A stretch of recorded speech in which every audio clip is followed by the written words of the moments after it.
আল্লাহ আমি আজিজুল ইসলাম, আমি গুনাহগার, দূর থেকে দোয়া করি আল্লাহ তুমি বড় বড় আলেমগুলো কাবার চত্বরে দিয়ে দোয়া করছে, আমার দেশটারে তুমি তাদের দোয়ার কারণে কোরআনের দেশ বানাইয়া দাও, আমাদের দেশটারে তুমি কোরআনের দেশ বানিয়ে দাও।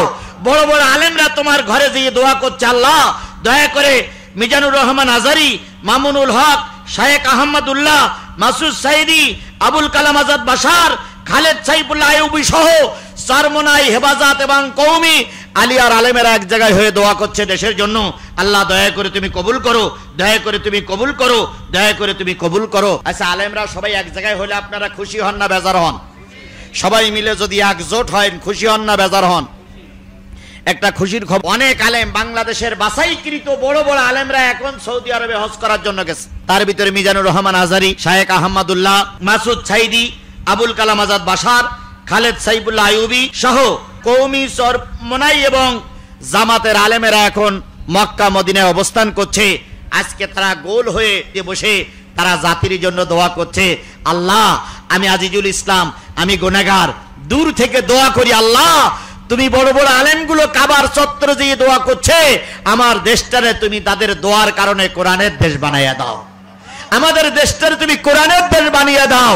বড় বড় আলেমরা তোমার ঘরে দিয়ে দোয়া করছে আল্লাহ দয়া করে মিজানুর রহমান আজারি, মামুনুল হক, শায়েখ আহমদুল্লাহ, মাসুদ সাইদি, আবুল কালাম আজাদ বাশার, খালেদ সাইফুল্লাহ আইয়ুবী সহ চরমোনাই, হেফাজত এবং কওমি আলিয়ার আলেমেরা এক জায়গায় হয়ে দোয়া করছে দেশের জন্য।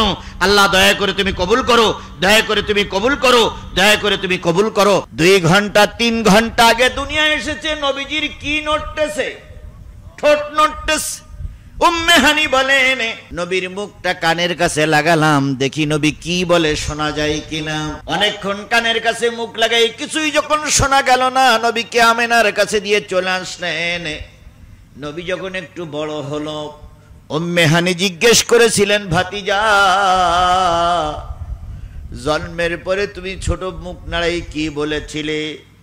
রসুল ফুপি আম্মার গলা জড়াই ধরে বলেছিলেন, ফুপি আম্মা জন্মের পরে কেঁদেছিলাম রব্বি হাবলি উম্মতি, আয় আল্লাহ আমার গুনাহগার উম্মত গুলোরে মাফ করে দাও। তাহলে ডোনাল্ড ট্রাম্প বিশ্ব নেতা, তার টার্গেট হলো যুদ্ধ বাধায় দেওয়া। ভারতের নরেন্দ্র মোদীর টার্গেট হলো দেশ দখল করা। আমাদের দেশের ফেরাউনের বাচ্চা শেখ হাসিনার টার্গেট ছিল অনেকদিন বিনা নির্বাচনে ক্ষমতায় থাকা। কথা বলেন ঠিক না বে ঠিক?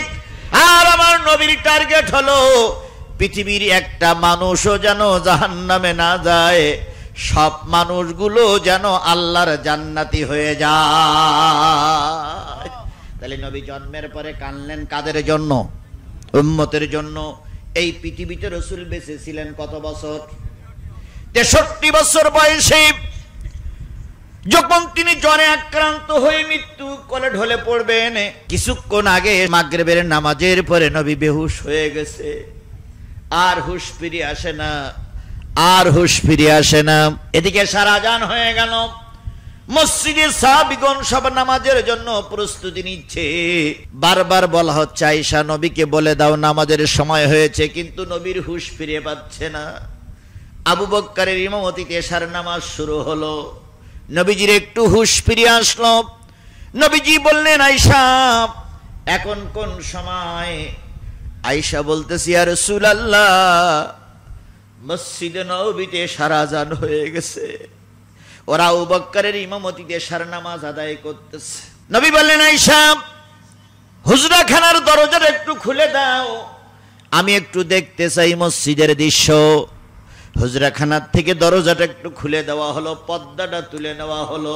নবীজি দেখলেন অগণিত সাহাবী আবু বকরের ইমামতিতে নামাজ আদায় করতেছে। নবীজির চোখ বেয়ে পানি পড়তেছে। আয়েশা বলেন ইয়া রাসূলুল্লাহ মসজিদে নববীতে জামাত হচ্ছে, আপনি কাঁদতেছেন। নবী বললেন আয়েশা এটা দুঃখের কান্না নয়, এটা হলো সুখের কান্না। কি সুখের কান্না? নবীজি বলেন আয়েশা এই জামাত চালু করার জন্য তায়েফে আমাকে মারি খাওয়া লেগেছে, এই জামাত চালু করার জন্য উহুদের ময়দানে আমাকে রক্ত দেওয়া লেগেছে। এই জামাত চালু করার জন্য মক্কা থেকে হিজরত করে মদিনায় যাওয়া লেগেছে। 63 বছর সাধনার পর আমি এখন চলে যাচ্ছি। যাওয়ার আগে দেখে যাচ্ছি আমার অবর্তমানে মসজিদে কি চালু হয়েছে, জামাত চালু হয়েছে।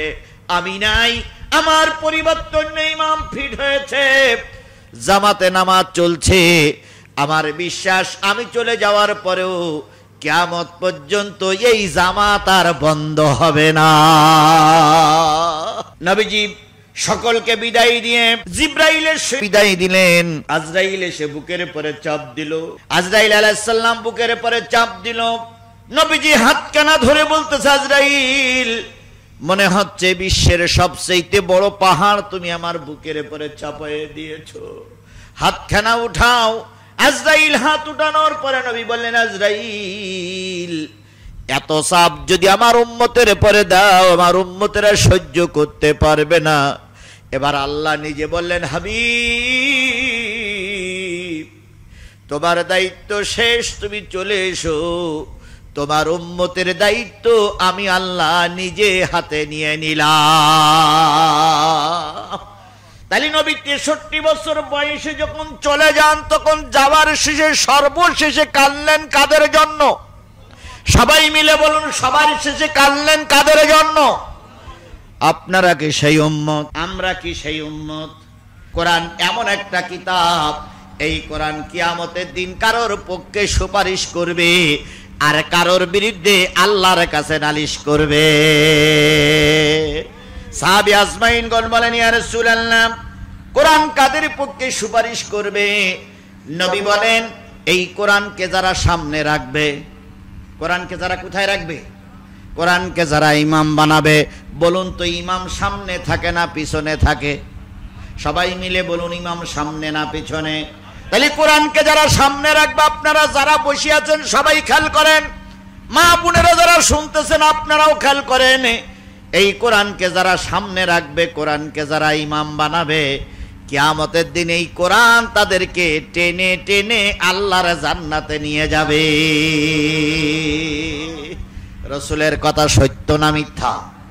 আরেকটু জোরে বলেন, সত্য না মিথ্যা? রাসূল বললেন, এই কোরআনকে যারা সামনে রাখবা, কোরআন তাদেরকে টেনে টেনে আল্লাহর জান্নাতে নিয়ে যাবে।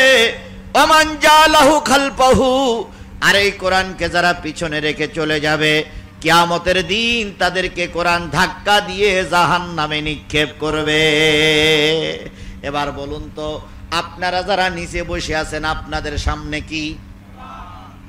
মা বোনেরাও খেয়াল করেন, আপনাদের সামনে কি? কোরআন। আমরা যারা স্টেজে আছি আমাদের সামনে কি? কোরআন। তাহলে এই কোরআনকে যারা সামনে রাখবে, কোরআন তাদেরকে টেনে টেনে কোথায় নিয়ে যাবে? আরো জোরে বলেন, কোথায় নিয়ে যাবে?